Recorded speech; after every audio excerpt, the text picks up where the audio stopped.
নমস্কার, নিউজ ভ্যানগার্ডের পর্দায় প্রত্যেককে স্বাগত জানাচ্ছি। এই মুহূর্তে আপনাদের সাথে আমি রয়েছি অঙ্কিতা। চোখ রাখছি এই মুহূর্তের গুরুত্বপূর্ণ সংবাদের দিকে। প্রথমেই নজর রাখছি আবহাওয়ার দিকে, কারণ তপ্ত গরম আবহাওয়ার এই ঊর্ধ্বমুখিতায় অসহনীয় জ্বালায় ভুগতে হচ্ছে গোটা রাজ্যবাসীকে, কিন্তু বৃষ্টির দেখা মিলছে না। তবে বজ্রপাতের আশঙ্কা থাকছে, সতর্ক বার্তা থাকছে। গরম এবং আর্দ্রতার দাপট রাজ্য জুড়ে জারি হয়েছে ইতিমধ্যেই হলুদ সতর্ক বার্তা। আরো চড়তে পারে পারদ। অন্যদিকে আগামী 3 দিনে তাপমাত্রা বাড়বে আরো 2 থেকে 4 ডিগ্রি। বৃষ্টি নেই, তবু বজ্রপাতের আশঙ্কা, সতর্ক থাকার পরামর্শ হাওয়া অফিসের। এ বিষয়ে আমরা কথা বলেছি আবহাওয়া বিজ্ঞানী সূর্যকুমার ব্যানার্জির সাথে। তিনি কি বলছেন রাজ্যের এই আবহাওয়া নিয়ে শোনাবো একবার।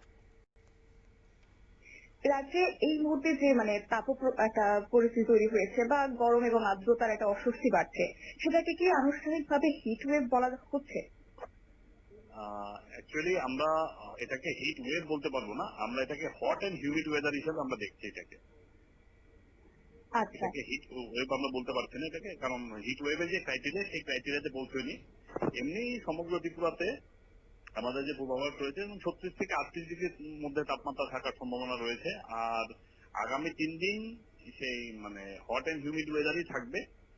তারপরে কিছু কিছু জায়গায় বিক্ষিপ্তভাবে 30 থেকে 40 কিলোমিটার গতিবেগে কিছু ঝোড়ো বাতাস, সঙ্গে বজ্রবিদ্যুতের সম্ভাবনা থাকবে।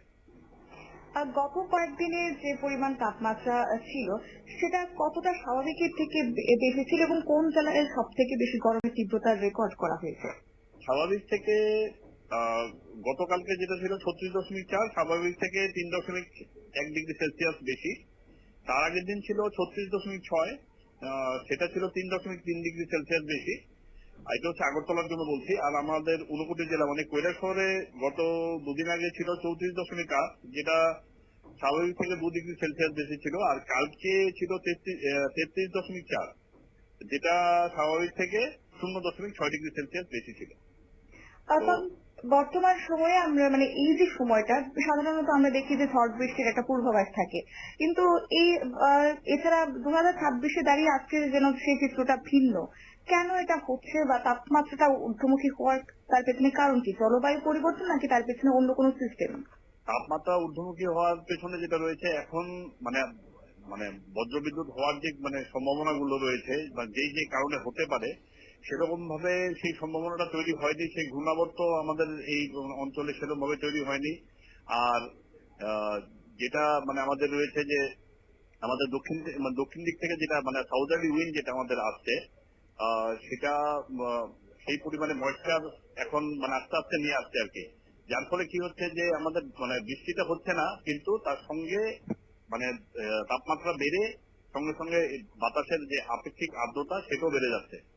যার ফলে সেই বৃষ্টিটা সেরকম হচ্ছে না, কিন্তু আমাদের কিছু কিছু অঞ্চলে ত্রিপুরার কিছু কিছু ডিস্ট্রিক্টে আমাদের বৃষ্টি হয়ে যাচ্ছে। তো বিক্ষিপ্তভাবে বৃষ্টিটা হচ্ছে আর কি। পাশাপাশি আগামী এক সপ্তাহে কি বৃষ্টির সেই অর্থে ভারী বৃষ্টিপাতের কোন রকমের সম্ভাবনা রয়েছে রাজ্যে? আমাদের এক সপ্তাহের মধ্যে আমরা 28 তারিখের থেকে 27-এর পর থেকে আমরা কিছু বৃষ্টিপাত আশা করতে পারি, উত্তর ঊনকোটি, ধলাই, ওইসব জায়গার জন্য আর কি। এবং এই যে শেষ পর্যন্ত যেটা আপনি বলেছেন যে 36 ডিগ্রি পর্যন্ত রেকর্ড করা হয়েছে, এটা কি আমাদের রাজ্যের ক্ষেত্রে কোনোভাবে 40-এর অতিক্রম করতে পারে কিংবা 40 ডিগ্রির কাছাকাছি পৌঁছতে পারে? এছাড়া হিটওয়েভ বা হিটওয়েভের অ্যালার্জি জারি করা হবে রাজ্যের আবহাওয়া দপ্তর? বিগত কয়েক বছর যদি আমরা দেখি, তো আমাদের 40 ডিগ্রি তো আমাদের পৌঁছয়নি। তো আমাদের লাস্ট ছিল এরকম 38.5 ছিল আগরতলাতে 10/5/2025-এ, যেটা সর্বোচ্চ ছিল। গত বছর 10ই মে 2025-এর 38.5 আগরতলাতে সর্বোচ্চ ছিল। তো সেই 40-এর বিগত কয়েক বছর তো 40-এর এই কাছাকাছি গেছে, 40 ডিগ্রি অব্দি যায়নি। আচ্ছা, টেম্পারেচার এরকমই থাকবে, 36 থেকে 38-এর ঘরেই আশেপাশে ঘোরাঘুরি করবে। শেষ প্রশ্ন আপনার কাছে রাখবো, এই সময়টাতে রাজ্যবাসীকে সতর্ক থাকার জন্য কি পরামর্শ দেবেন? সতর্ক থাকার জন্য প্রথমত হচ্ছে হালকা পোশাক পরবে, সুতির পোশাক পরা, প্রচুর পরিমাণে জল খাওয়া, আর যতটুকু সম্ভব রোদ আমরা যদি রোদকে অ্যাভয়েড করতে পারি আর কি। বাচ্চাদেরও সেইভাবেই প্রচুর পরিমাণে জল খাওয়া, রোদ থেকে বিরত থাকা, এই সময়টা কি রোদে না বেরোনো। কৃষকদের জন্য একটা সতর্কবাণী? কিসের? কি কৃষকদের জন্য কি এটা একটা সতর্কবাণী? মানে কৃষকদের জন্য সতর্কবাণী, দেখুন যারা মাঠে কাজ করবে এরকম যদি রোদ থাকে ওদের জন্য তো কষ্টদায়ক জিনিস, এটা ওদের জন্য মানে খুব অসুবিধা হতে পারে। সেই ক্ষেত্রে ওরা সেরকম যদি কিছু ওদের প্রিকশনারি মেজার নিয়ে কাজ করতে পারে, ছাতা নিয়ে বসে কাজ করা বা খুব প্রচুর পরিমাণে জল খাওয়া। আপনারা শুনলেন, অর্থাৎ তিনি জানাচ্ছেন যে রাজ্যে কিন্তু হিট ওয়েভের কাছাকাছি গতবারও গেছিল, এই বছরও যাওয়ার সম্ভাবনা রয়েছে, কারণ গত বছর মে মাসে 38 ডিগ্রি সেলসিয়াসে পৌঁছেছিল সর্বোচ্চ তাপমাত্রা। সেক্ষেত্রে এই বছরও তার সম্ভাবনা থেকেই যাচ্ছে। তাপমাত্রা যদি 38 ডিগ্রি সেলসিয়াসে যায় তা কিন্তু অনুভূত হবে প্রায় 42, 43 কি 44-এর মধ্যে। এই যে একটা গরম এবং তার মধ্যেই বৃষ্টির দেখা মিলছে না, সবটা মিলিয়ে একদিকে রাজ্যবাসী নাজেহাল, অন্যদিকে মাথায় হাত কৃষকদের, কারণ ফসল নষ্ট হয়ে যাচ্ছে, আগুনে পুড়ে যাচ্ছে ফসল। তাই সেক্ষেত্রে যদি বৃষ্টি হয় তবে স্বস্তি তো অবশ্যই রাজ্যবাসী এবং বাড়তি স্বস্তি থাকবে কৃষকদের জন্য। তবে এখনই যে বৃষ্টির তেমন কোনো সম্ভাবনা নেই তাই কিন্তু এখনো পর্যন্ত ব্রডকাস্টে জানা গেছে। নিয়ে নিচ্ছি ছোট্ট একটি বিজ্ঞাপন বিরতির সঙ্গে থাকুন।